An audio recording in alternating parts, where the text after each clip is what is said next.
राहिला तेही विचारणार नाही, पण एवढा दृष्टांत अंतःकरणात साठवा, एवढा एक जरी दृष्टांत कळाला तरी माझ्या आत्ताच्या कीर्तनाची सार्थकता ठरेल. सर्वांगाचे काम नाही का?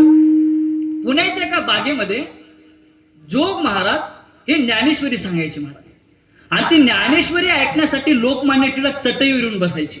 ऐकण्यासारखी गोष्ट आहे. आणि तो पुण्यात एक श्रीमंत माणूस त्या बागेमध्ये फिरत होता.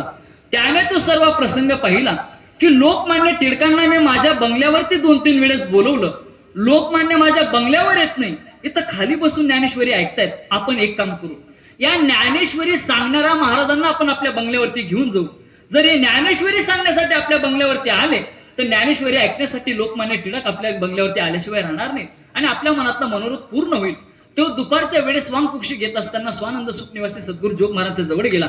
जवळ गेल्यानंतर महाराजांना जाहीर केला. महाराजांनी सुद्धा जाहीर स्वीकारला. विचारलं महाराजांनी कसं येणं केलं? यजमान पदासाठी आलो. अर्थात ऐका, तुम्ही जे ज्ञानेश्वरी पुण्याच्या बागेत सांगतायत ना, ती ज्ञानेश्वरी इथं सांगणं बंद करा. ही ज्ञानेश्वरी तुम्ही माझ्या बंगल्यावर येऊन सांगा. जर ही ज्ञानेश्वरी तुम्ही माझ्या बंगल्यावर येऊन सांगितली तर 1 दिवस ज्ञानेश्वरी सांगण्यासाठी मी तुम्हाला 1 पोतभर पैसे देईन. 3 दिवस ज्ञानेश्वरी सांगण्यासाठी 3 पोतभर पैसे देईल आणि 7 दिवस ज्ञानेश्वरी सांगण्यासाठी 7 पोतभर पैसे देईल. पूर्वी 1 लाख रुपयामध्ये पोत भरायचं मग 500च्या नोटा नव्हत्या. आता दोघे किशन मध्ये 10 लाख रुपये बसून जात. त्या 500च्या नोटांमध्ये ते बरं झालं. अजून 2000ची नोट बंद झाली तर अवघडच कंडिशन होती. त्यांनी सांगितलं जोग महाराजांनी मी तुमचा आदर करतो, पण लक्ष देऊ नये का, हे माझं व्यासपीठ, ही माझी ज्ञानेश्वरी आणि हा माझा श्रोता, या 3 गोष्टी सोडून मी तुझ्या बंगल्यावर कधीच येणार नाही.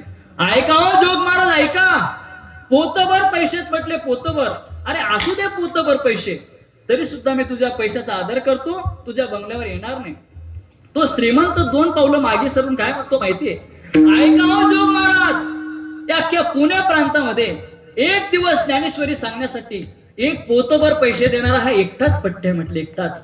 आता जोग महाराज चिल्ले आणि जोग महाराजचं वैराग्य कसं होतं मी ते तुमच्या समोर मानतोय. सर्वांगाचे कान करून ऐका.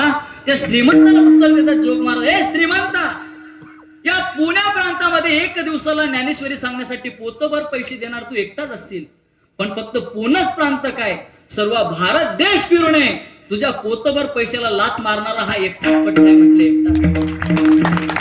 याला वैराग्य म्हणतात महाराज. आणि असं वैराग्य असेल तर जीवनाची सार्थकता आहे. त्या वैराग्याच्या बळावर तुम्ही काय केलं महाराज? जो संसार ब्रह्मादिकांना लाथाडता येत नाही तो आम्ही लाथाडून लावला. अभंगाचं 2रं चरण.